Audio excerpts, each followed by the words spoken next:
Back to the phones to Dallas. This is Paul. Great to have you, sir. I'm glad you waited. EIB Network. Hello. Hey, Rush. It's great to have to be on here. Thank How's you. it going? Very well, sir. Thank you. Appreciate that. Good. So your last point from the article in The Economist really kind of segues pretty well into my point. I really agree. I think most Americans live in a kind of a security bubble.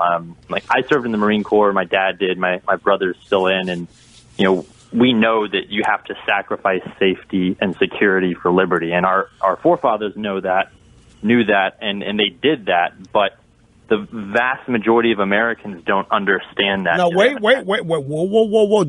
Benjamin Franklin actually told someone that people who would sacrifice a little liberty for security and safety deserve neither. That's exactly right. Yeah, and that's the point. I think most Americans now, they've flipped that. They would be willing to sacrifice liberty to get safety and security. Oh, hell yeah. It's been going on for years now. There's nothing. Yeah, absolutely they have been. And it shows in a million different things. And kind of the main point I was going to bring up that I called for is I think this whole, Obama not going to France stuff, that's a distraction. We have over 10,000 troops in Afghanistan right now. We have around 3,000 in Iraq right now. I mean, we are still fighting a war or a semi-war or police action or whatever you want to call it. It's going on, and we're still, we get so focused on these, kind of almost social engagements. You know what I call it, the daily Washington soap opera. You're exactly right. Yeah. This is the latest chapter or edition of the soap opera, the latest episode that we're all supposed to pay attention to because it's the news of the day, and it really isn't. Absolutely. And,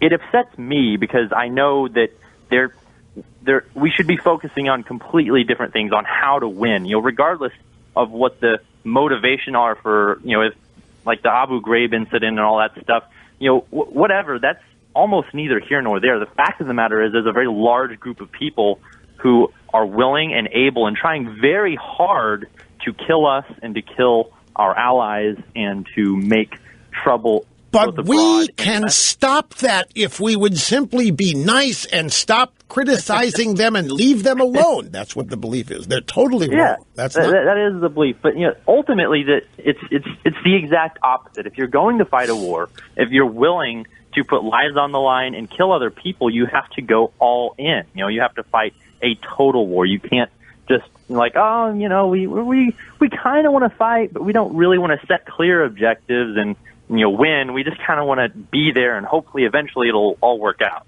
Well, if you're a liberal Democrat and you've got a pacifist image and all you care about is shoring it up and showing you're a tough guy, send some people off to war. Don't worry about winning it. Just the act of doing that's supposed to reverse your image as a pacifist, and that's what has largely been going on here.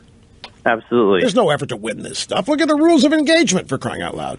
Yeah. And it's a broad issue. It's an issue now, but it's been an issue for decades. Going back to Korean War, Vietnam, our action in Somalia, all of Iraq and Afghanistan, even the only war that has been close to fought in a way where we had a clear objective and we won and we didn't overextend ourselves was Desert Storm 1. But even in that, even though we won, you just absolutely blew away the enemy. We pulled out and just kind of let Saddam do his thing. That's right. We quit. We quit right at the moment we could have wiped him out to not have to deal with him again. Thank you, General Powell. Told George H. Bush, if you engage in a massacre now when they're retreating and heading home, the world will hate you. No. Then let them be. And then Schwarzkopf told his negotiators, do not gloat when they come to sign the surrender papers. Anyway, now I get your point. Entirely. Everything is for show now. Everything's buzz and PR and image, very little substance, really.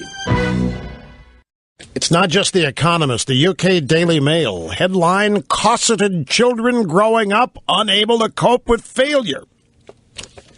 Again, America is fearful. Back in a moment.